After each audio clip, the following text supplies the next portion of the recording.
Thank you, Speaker, sir, for allowing me to speak on the President's address.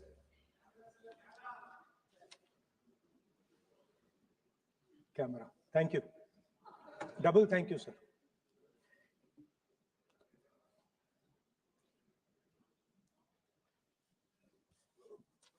I heard the President's address.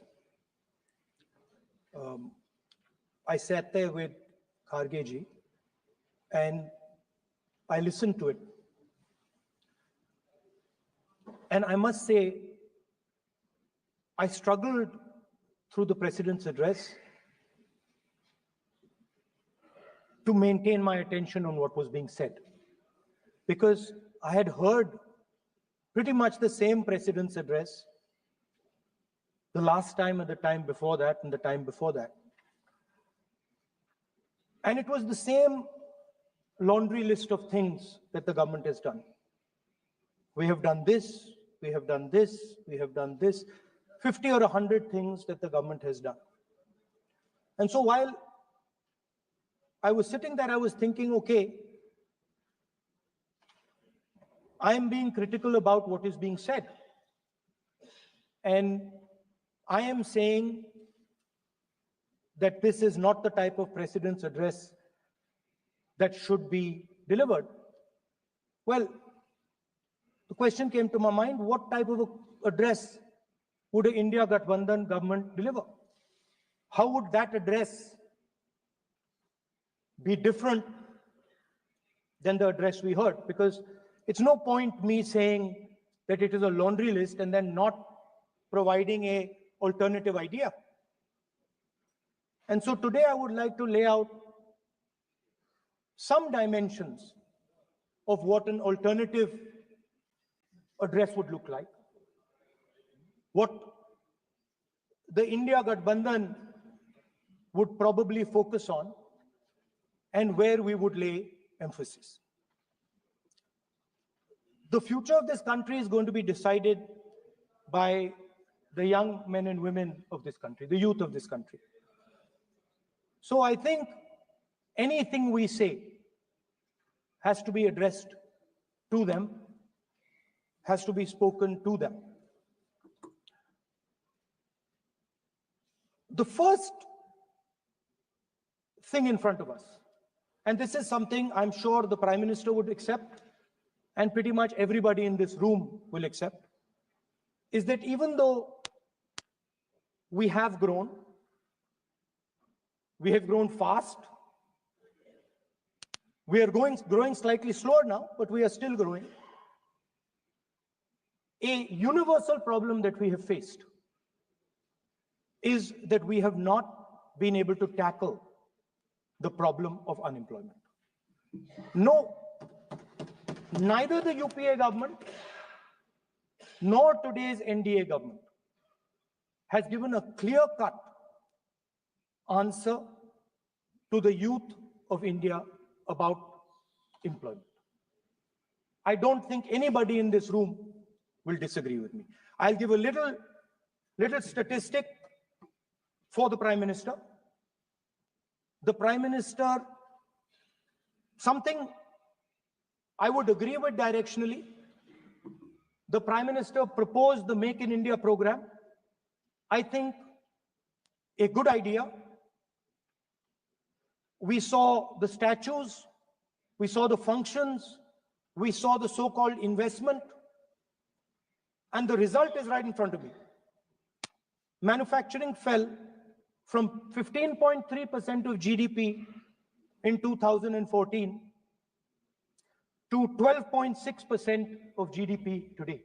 That is the lowest share of manufacturing in 60 years. I'm not even blaming the Prime Minister, because I think it would not be fair to say he didn't try.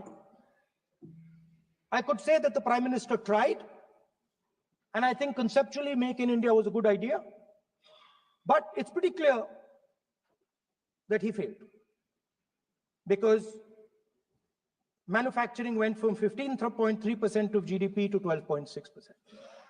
So the first question that any alternative vision would answer to the youngsters of our country is, okay, what and how are we going to solve this problem of employment? Any country basically organizes two things. You can organize consumption, and then you can organize production. Modern way of saying organizing consumption is services. Modern way of saying organizing production is manufacturing. But there is more to production than simply manufacturing. For example, agriculture also is about production. Now, pretty much every government since 1990 has done a decent job on consumption, on organizing consumption. Which are the companies that organize consumption? Uber organizes consumption. Reliance organizes consumption. Adani organizes consumption. But we have, as a country, failed in organizing production. We have excellent companies that try to organize production. They are the Mahindras of this world. They are the Bajajs of this world. Part of Tata's organizes production, but the record of the country in organizing production is dismal. And essentially what we have done is we have handed over the organization of production to the Chinese. So this mobile phone, even though we are saying we make this mobile phone in India, that is not a fact. This phone is not made in India. This phone is assembled in India. All the components of this phone are made in China. The network that has produced this phone is made in China, is owned by China. So every time we use a phone, every time we wear a Chinese shirt, a Bangladeshi shirt, every time we wear a pair of Chinese sneakers, we are paying a tax to China. Because some Chinese youngster is earning a salary to make or to produce that product. So the first message I would give in a presidential address would be that India has to focus completely on production. Because if we do not focus on production and we continue to focus only on consumption, we will find that we will run huge deficits, we will increase inequality, and eventually we will run into a serious problem. Social problem because of unemployment, which we are already facing.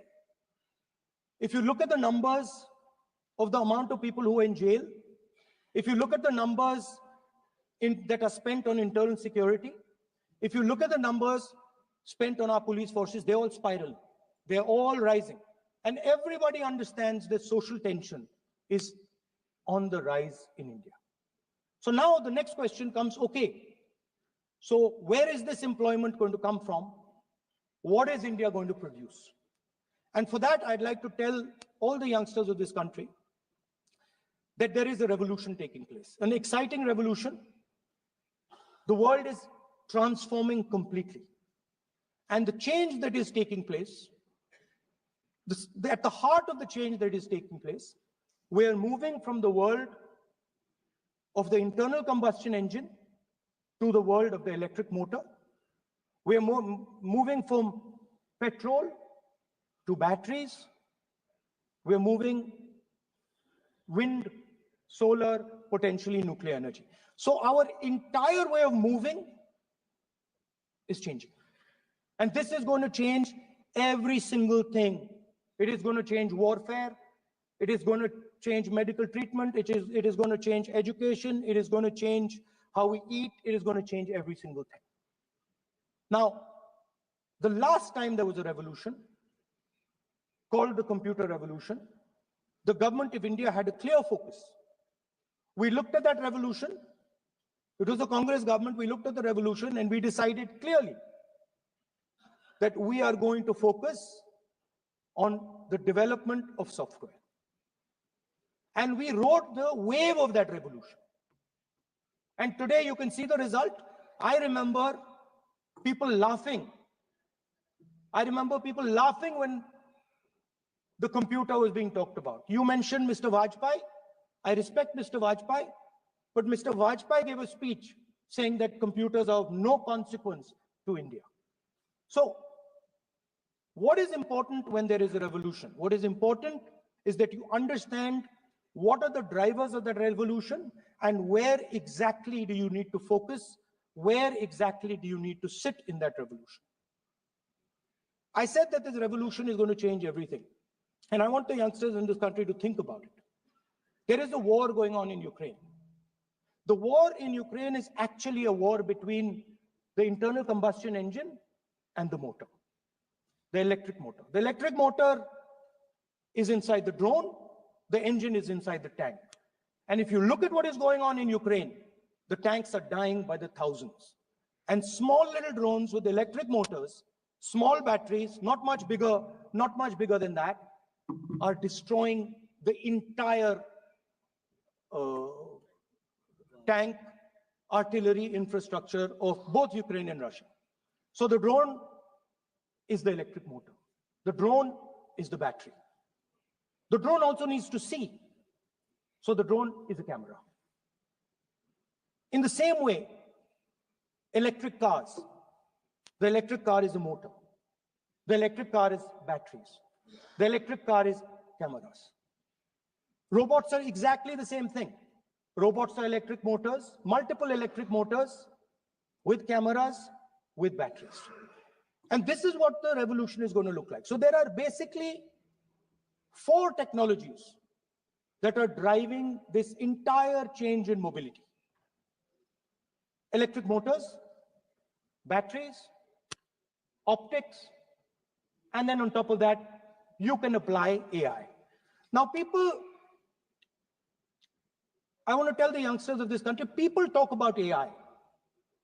But it's important to understand that AI on its own is absolutely meaningless.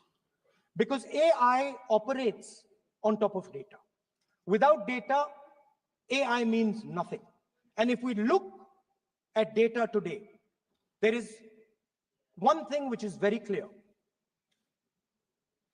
Every single piece of data that comes out of the production system in the world, the data that was used to make this phone, the data that is used to make electric cars, the data that is used to make basically all electronics on the planet today is owned by China. And the consumption data is owned by the United States.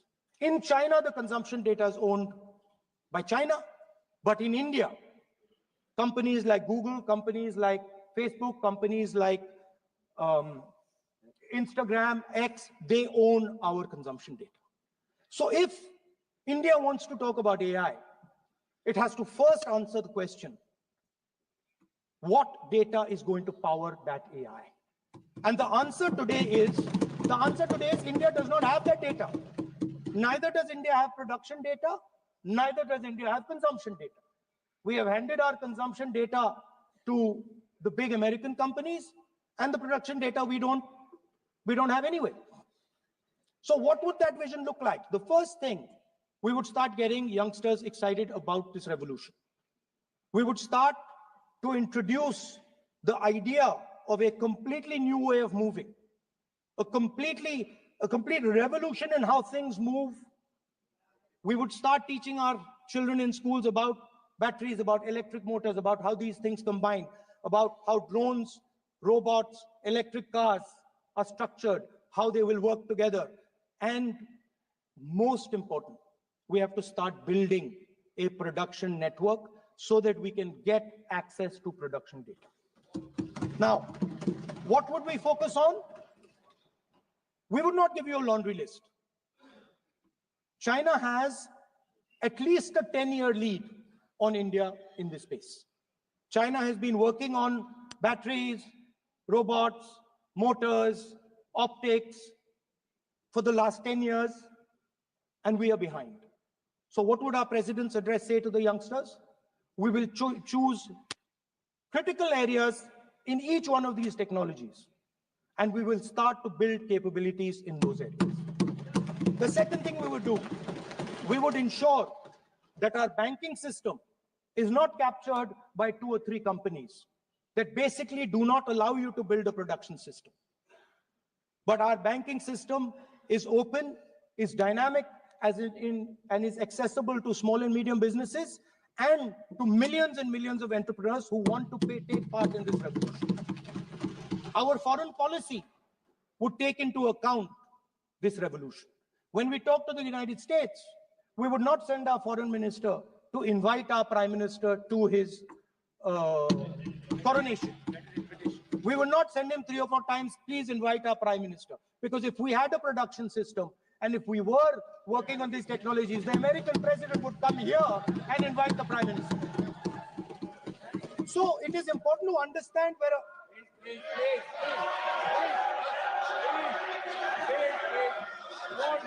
without foreign policy.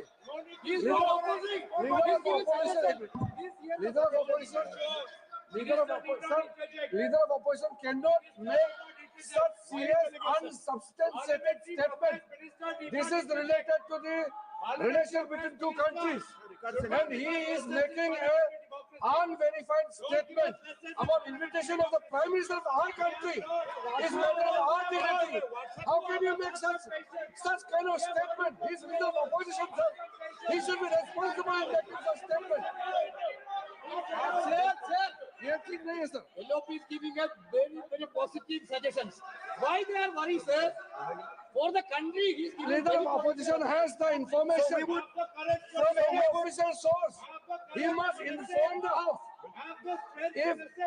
If leader of opposition has the information, please inform the House. Okay. Who has told you that foreign ministers are visited for the purpose which you have mentioned? You must specify it. So I'm sorry that disturbed you, that question. I apologize for disturbing your peace of mind. It's okay. I've apologized for disturbing your peace of mind. I'm sorry.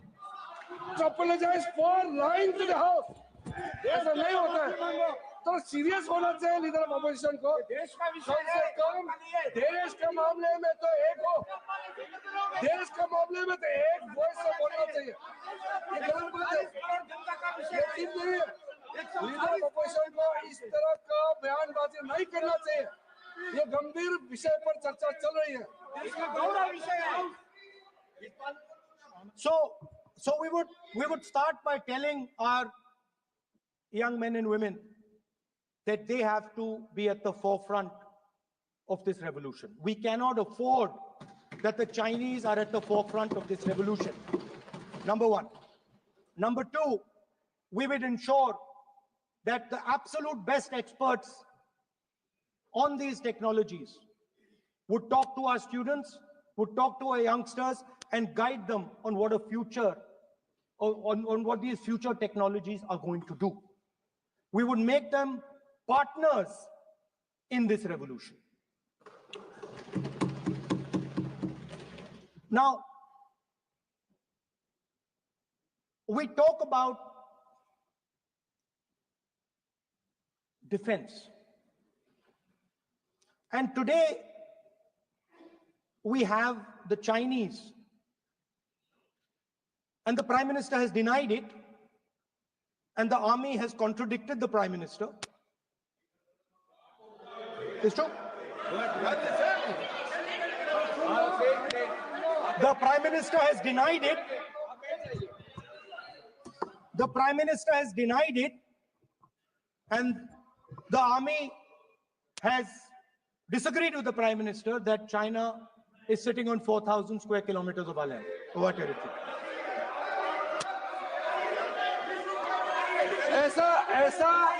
ऐसा इस सदन में अब मन चाहे बात नहीं बोल सकते. ये बिल्कुल ठीक नहीं है सर. ये सीरियस मामला है. आप फॉरेन पॉलिसी पे, बॉर्डर इश्यू पर आप अपना कैसे मजाक बात कर सकते हैं? अपना मन मारन कहानी आप बना के बोल रहे हैं. ये तो बहुत सीरियस मामला है. प्रतिपक्ष के नेता जो आप विषय बोल रहे हैं, उसके तथ्यों को सदन के पटल पे रखना. आप अनुरोध है लीडर ऑफ अपोजिशन बोलिए, हम लोग शांति से सुनेंगे. ये आपका अधिकार है बोलने का, मगर आप मन चाहे ऐसा सीरियस इशू पे कैसे बोल सकते हैं? ये सीरियस मामला है। आप सदन में बोल रहे हैं, कंट्रोवर्सी से बोलते हो, फॉरेन मिनिस्टर के पेश करने पड़ेंगे। सीमा का ऑफिसर बदल से अलग बात जैसे करते विषय हैं। पर ऐसा मत बोलिए, ये देश के लिए ठीक नहीं है। महत्वपूर्ण विषय है। आपको सीरियस होना पड़ेगा leader of opposition.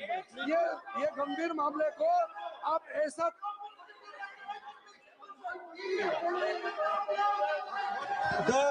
The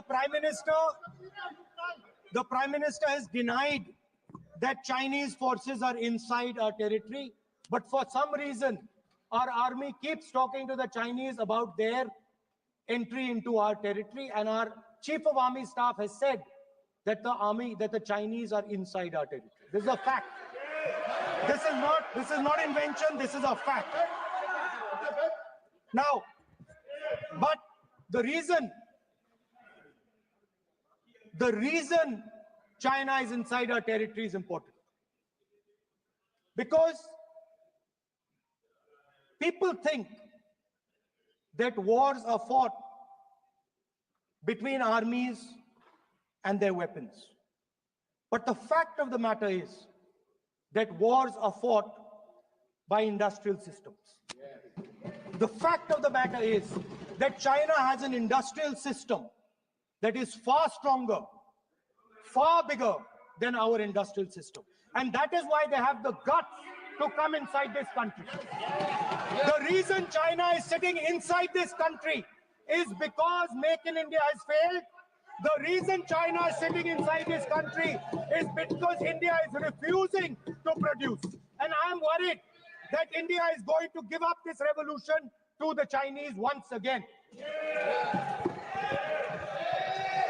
The reason I made this reference is because everything is connected. If and when we fight a war with China, we will be fighting with Chinese electric motors, Chinese batteries, Chinese optics, and we will be buying Chinese motors, Chinese optics, Chinese batteries. It is a non-sustainable proposition. That is why for our security, for the future of our children, for the future of our country, we have to build a production system, and we cannot allow this revolution to go by. Now, the next step, we have a strategic partner called the United States. The partnership should focus on how India and the United States can work together to take advantage of this revolution. That is what the conversation should be on. Please understand that India is as important as the United States for the simple reason that they cannot build an industrial system without us. They cannot build a production system without us. No matter what they say, the Americans simply cannot do what India can do because their cost structure is much, much, much more expensive than ours. We can build things that the Americans would never imagine. India can do that. So that would be the first part of the president's address. We would talk to the youngsters in India and say to them, we want you to be partners in this revolution. We want to change the Indian banking system so you can have access to it. And we believe in you, we trust in you, and we believe you can take on the Chinese. That's the first part. The second part would be about participation. We have done a caste census in Telangana. And what we have found is shocking. Almost 90% of Telangana is either Dalit, Adivasi, backward, or minority. Almost 90%. And I am convinced that that is the story across the country. I am absolutely convinced that the OBC population of this country is not one less than 50%, possibly 55%. 16% are Dalits, 9% are Adivasis, 15% are minorities. Last budget, there was a photograph. You remember the photograph? Of course. वो मक्खन बांटने वाली, हलवा बांटने वाली photo. मैं हैरान हो गया कि इस बार फोटो ही हटा दी. हलवा खिलाया मगर दिखाया नहीं किसको खिला रहे. नेता प्लीज. तो at the center of any new development paradigm for this country, which runs parallel with the production paradigm I spoke of, which works together with the production paradigm I spoke of, is the participation of lower castes, OBCs, Dalits, Adivasis in the wealth of this country. If we look at the largest corporates in this country, they're all owned. None of them are owned by OBCs. None of them are owned by Dalits. None of them are owned by tribals. If we look at the biggest media companies that support the Prime Minister, every day we see the Prime Minister's pleasant face, smiling face on these media. None of them are owned by OBCs. None of them are owned by Dalits. None of them are owned by Adivasis. This is the fact. So central to any new development paradigm is the architecture of a new paradigm. And that architecture of the new paradigm can only be built once the caste census is placed on this table. Because once the caste census is placed on the table, we will know exactly how much of this country's wealth, how much of this country's power, how many of this country's institutions are owned by 90% of this country. There are OBC MPs in the BJP. There are OBC MPs in the BJP. There are Dalit MPs in the BJP. There are Adivasi MPs in the BJP. Remember, you are OBCs, you have 50% of the population, and you have absolutely no power. I know that you're sitting there and you cannot even open your mouth. That is the truth of the country. प्रधानमंत्री का चेहरा आपको दिखाई नहीं देता है. जाति जनगणना, प्रधानमंत्री का चेहरा आपको दिखाई नहीं देता है. Architecture, participation, revolution in this country that we are going to bring. ये अंधेरा हो गया है. पार्लियामेंट में है. ये कुछ दिखता नहीं है. सोनिया गांधी, प्रियंका. ये लीडर ऑपोजिशन को कुछ दिखाई नहीं देता है. ओबीसी बात करते हैं. The idea is, दिखाई नहीं देता क्या?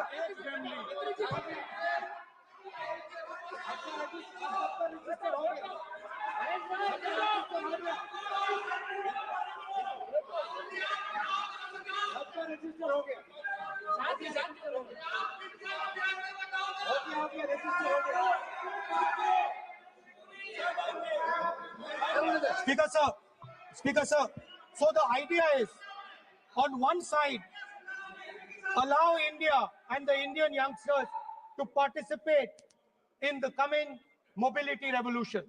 Allow them to participate in building robots, in building drones, in building electronic items, in building EVs.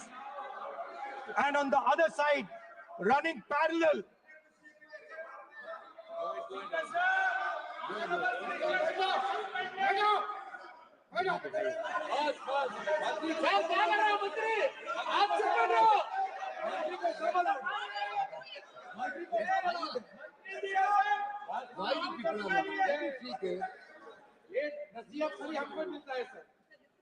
मैंने उनको ही मना The countries, Speaker sir. ऐसा नहीं है. So- आप भी बहुत डिस्टर्बेंस करते हैं. Okay, Speaker sir, so parallel ideas.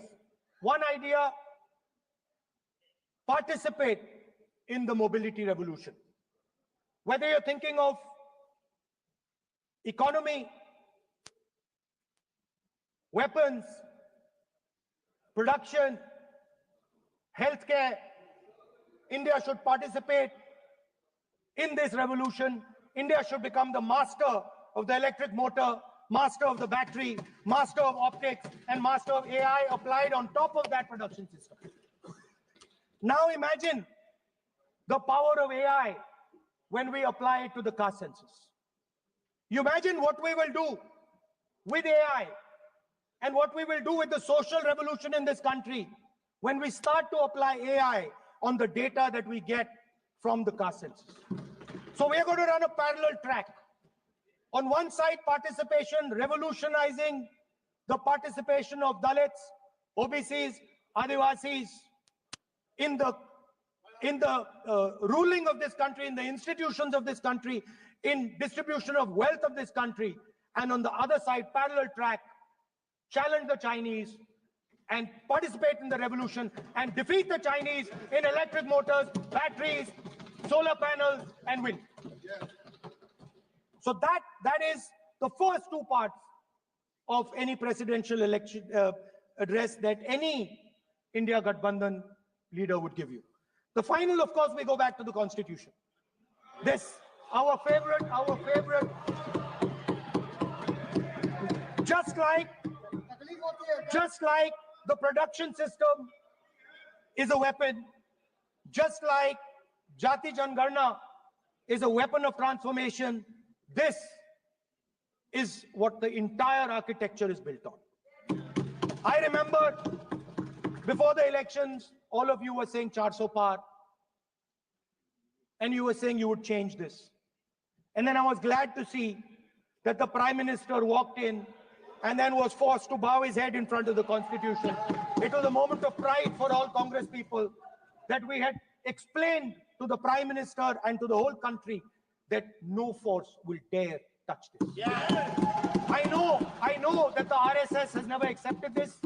Mohan Bhagwatji has said that India didn't get independence in 1947. He has said that this constitution is meaningless. I know that that is at your heart. We will never let your dream come true. This constitution is going to rule India always. Now, एक minute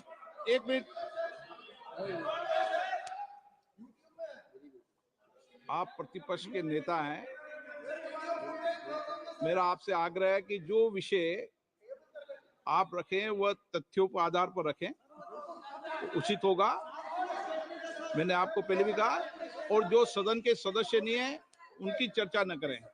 बताता हूं sir, Mohan Bhagwat आप ने नियम प्रक्रियाओं की पालन करें, आपसे अपेक्षा। सर, मोहन भागवत जी ने स्टेटमेंट दिया। मोहन भागवत का sir, Speaker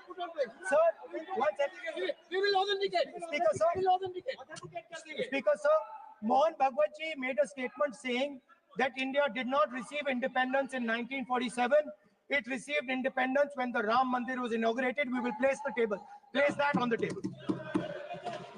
Now, sir, I would like to mention one small thing, but very important thing. Speaker sir, this constitution is supported by this constitution is supported by the vote of our people. Without the secure vote of the Indian people, this constitution means nothing. Now I want to bring to the notice of this house some data, some information about the Maharashtra election. Very simple stuff. Speaker sir, between the Lok Sabha election, which the India Alliance won, and the Vidhan Sabha election, the voting population of Himachal Pradesh was added to the voting roll of Maharashtra. Meaning the entire population of Himachal Pradesh was added to the voter rolls of Maharashtra. Please understand what I am saying. In Lok Sabha, the difference between Lok Sabha and Vidhan Sabha was the population of Himachal. The entire population, what almost 70 lakh new voters suddenly arrived between Lok Sabha and Vidhan Sabha. Now, the most interesting part, and the Prime Minister is not looking at me. The most interesting part, सुन रहा है, मजबूरी है। आप the तर्क most पे बात कर रहे हैं, interesting part, तर्क पे सब सुनेंगे, देख नहीं रहे तर्क पे बात करो। मुंह नीचे कर लिया suddenly. The most interesting part is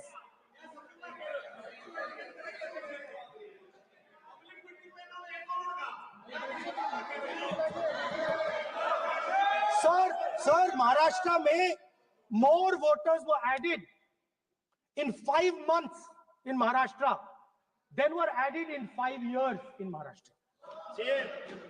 जितने 5 साल में ऐड हुए उससे ज्यादा 5 महीने में ऐड हुए, आखिरी 5 महीने में लोकसभा चुनाव के बाद। सर, एक बिल्डिंग है सर शिरडी में, एक बिल्डिंग में 7,000 नए वोटर एक बिल्डिंग में ऐड हुए सर। एक बिल्डिंग में 7,000 नए वोटर ऐड हुए सर। सर, मैं कोई आरोप नहीं लगा रहा हूं, मैं कोई आरोप नहीं लगा रहा हूं, मैं सिर्फ ये कह रहा हूं सर कि ये इसमें कुछ ना कुछ प्रॉब्लमैटिक है कि हिमाचल प्रदेश जितने बड़े वोटर्स लोकसभा के बाद जादू से आ जाते हैं। अब हम क्या कह रहे हैं, हमने इलेक्शन कमीशन से रिपीटेडली कहा है कि हम आरोप नहीं लगा रहे हैं, आप एक काम कीजिए, हमें लोकसभा की वोटर लिस्ट दे दीजिए, नेम, एड्रेस और इलेक्ट्रॉनिकली दीजिए, और विधानसभा नहीं है।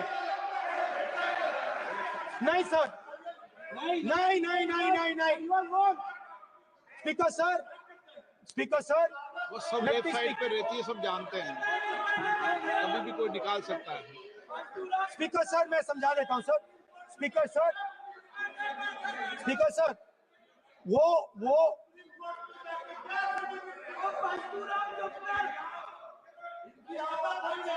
Speaker sir, we have asked. Speaker sir.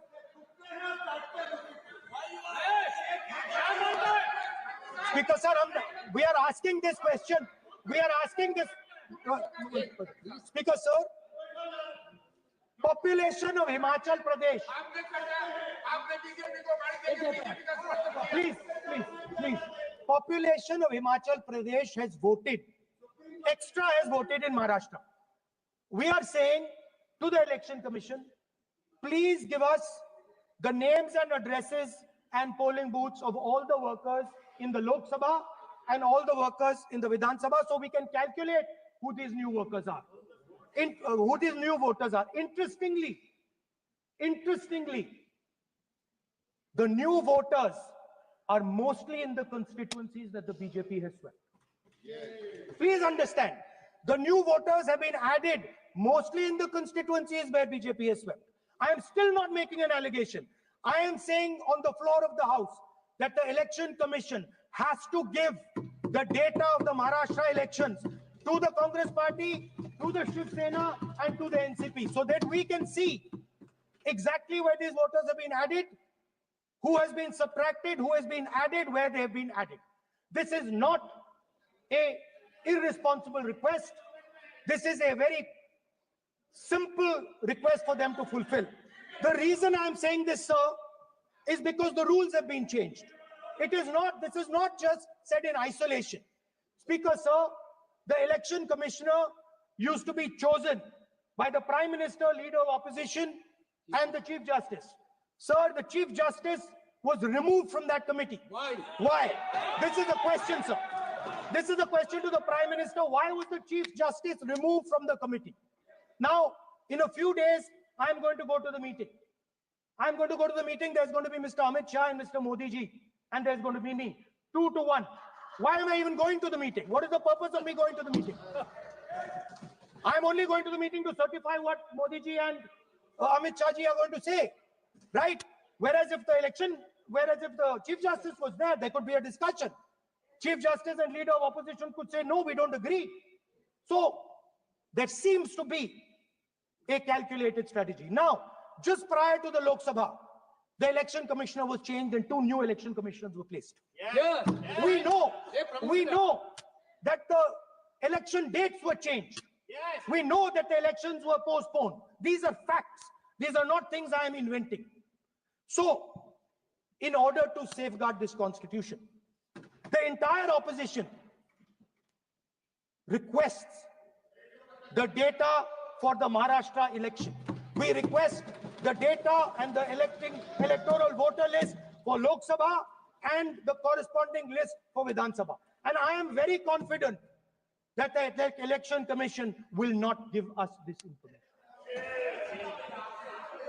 Speaker sir, that is broadly. So the third element of our President's address would be a determined defense of India's institutions, of our democratic system, and a re-look at our entire democratic framework, and the looking again at all the institutions that have been taken away from the people of India. So those would be the type of things that we would say in a presidential address. I'd like to finally say one thing. In the last, थोड़ा बढ़ा देता हूं, अब मैं थोड़ा और खींचूंगा, अब और खींचूंगा थोड़ा, अब और खींचूंगा. So in the last, there is a background, a philosophical background to what I am saying. Essentially, what I am saying to the youngsters of India and to this house is that instead of focusing on multiple things, instead of telling us a laundry list, give us a strategy, give us a vision, make it clear, right? Now, there is a philosophical basis to this. There is even a deep philosophical basis to this. I showed you the picture of Shivji, which you didn't allow me to show. I showed that picture for a reason. What does that picture tell us? If you look at that picture carefully, it tells us focus carefully. Do not get distracted. Do not look here and there. Do the job at hand. So there is a philosophical basis to the speech I have given. I have not told the House and the country that we will do this, and this. This is the philosophy of Shivji. Say what you have to say, but be clear that you're going to do that one thing and don't do 56, 70 different things. So there is a link between our philosophical tradition, our religious tradition, and what I'm saying. And that is what India needs to do. India needs to connect the past, the values of the past. You talk about Sardar Patel ji, but you destroy Sardar Patel ji's values every day. You talk about Ambedkar ji, you destroy his values every day. You talk about Nehru ji. No, you don't talk about Nehru ji. Right?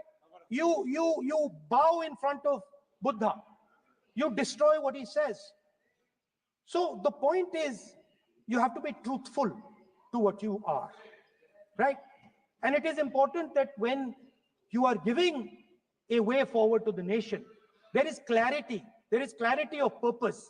There is no hatred. There is no violence. There is no anger, because these things are destroying our country. So my speech has not been angry, has not been nasty. My speech has been very polite, very kind, and I thank the Prime Minister for coming and listening to it. माननीय श्री नरेश चंद पटेल,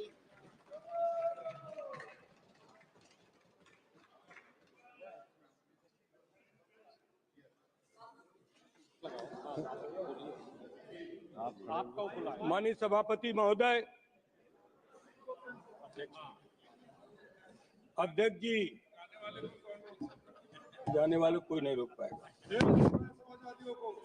आप तो अपना भाषण दीजिए। महोदय, सबसे पहले मैं आपका धन्यवाद करना चाहता हूं कि आपने महामहिम राष्ट्रपति के भाषण के धन्यवाद प्रस्ताव पर मुझे बोलने का मौका दिया। मानवर